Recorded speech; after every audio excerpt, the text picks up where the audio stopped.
The Joe Rogan Experience. This whole Jimmy Kimmel situation that is happening right now. Yeah, wild. Very wild. Okay, first of all, the FCC is you have to have a license to broadcast, which is kind of crazy when you think about what that means now. Because, like, what does it mean? It used to mean that you used to have a license to broadcast because you were going to influence so many people. They had to make sure that you were on the up and up, right? So they had to make sure that you didn't swear. So if you had a license and you were on CBS or NBC or ABC, you could not swear, right? That was the rule. And then on came cable. And somehow or another, cable changed the game. Is a different thing, right? Because cable, you just you have to pay for it, I guess, so it's different. And so then some of the channels you don't have to pay for. It used to be the only ones that swore were like HBO, where you had to pay for. And then all of a sudden it became kind of any of them because they realized, like, hey, we don't, like FX, we can swear, guys. Like, we only don't swear because we want to think of ourselves as TV. Right. But HBO was like, you know, with The Sopranos, with HBO comedy specials, in the beginning, that was a big one. You could just swear. Movies, you didn't have to bleep anything out, just wild. And so these, what you're dealing with even, like, first of all, I definitely don't think that the government should be involved ever in dictating what a comedian can or cannot say in a monologue. That's fucking crazy. It's crazy.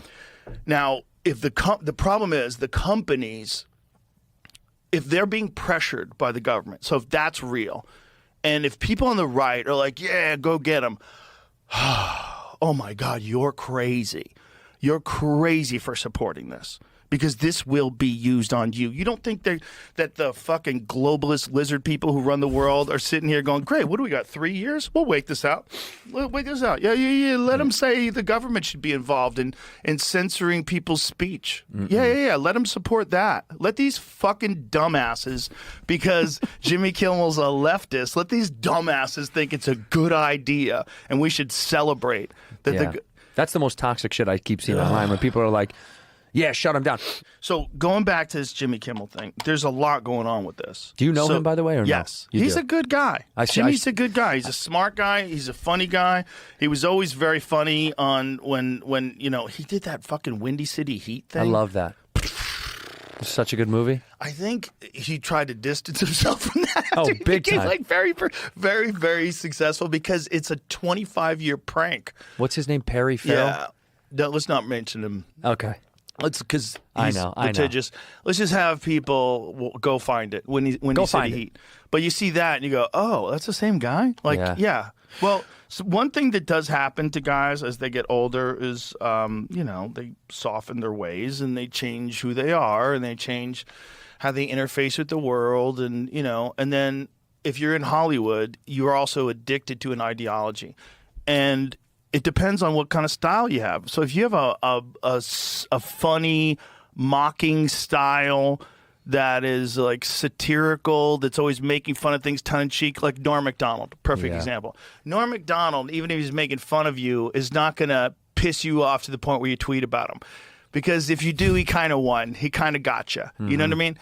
So it's like Kimmel has this sort of go fuck yourself style.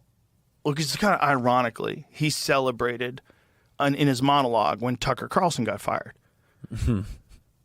It's kind of a problem. Yeah. And it's also kind of a problem that he, in his monologue, talked about how it was the right thing to fire Roseanne.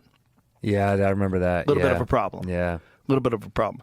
Also a problem that he thought the unvaccinated, he made a joke about the unvaccinated people shouldn't get hospital care if there's people who are vaccinated that need that room. I think the joke was, oh, vaccinated person who's had a heart attack, come right in here, sir.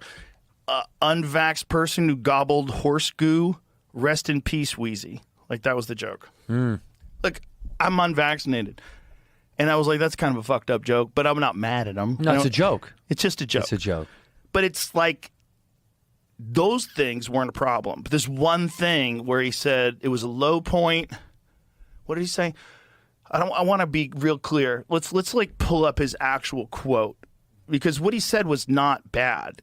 It wasn't accurate though, but it wasn't bad. He was just trying to set up this joke of Trump which was good. It was a great show. It was very funny. But the setup was a little wonky. I do remember listening to it. But it was also it's the problem with doing it that way on Monday is that by Sunday night, they already knew that this guy, his family had been saying that, again, I don't even know if he really did it. But this person who they're talking about. The plant. This person who they're talking about, whether or not he did it or didn't do it, well, the FBI is now investigating deeply and further, by the way. Yeah, we'll find out. So Kash Patel did say that.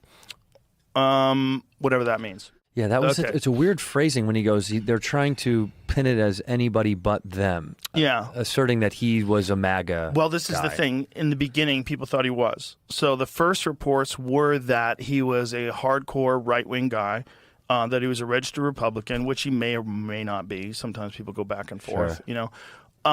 And then the other thing was that he was a groiper. So he was a Nick Fuentes fan. That was some other stuff that was going around. What's groiper? We'll get into that in a bit. Okay. Hold, please. Yeah.